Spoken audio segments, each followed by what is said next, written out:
Second floor plan. At this stage, the second floor plan can be created. To do this, a new drawing will be copied from the main floor plan and added to the project. While viewing the main floor drawing, click the File icon and select Save, Save As. Name the new drawing Second Floor and click Save. Before designing the layout of the second floor, items that were copied from the main floor plan will need to be erased. Entire groups of items, such as cabinets and symbols, can be quickly removed from the drawing using the Type Erase feature.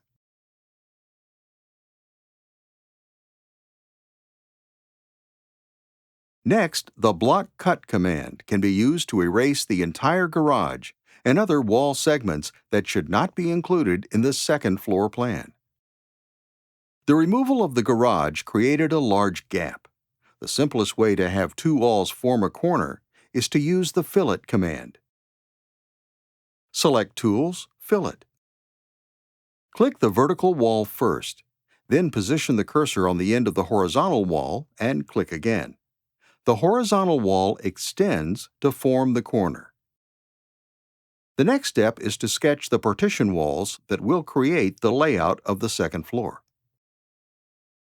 Remember that room sizes do not have to be exact, as dimension lines will be drawn and edited to achieve a precise layout.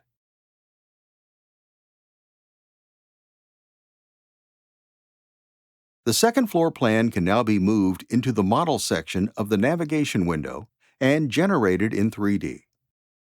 To do this, right-click the second floor drawing in the navigation window and select Add to Model. Next, right-click the main floor drawing and select Remove from Model. Select the 3D tab. Only the second floor is generated in 3D, as it's the only drawing currently in the model stack. Review the appearance of the second floor layout thus far.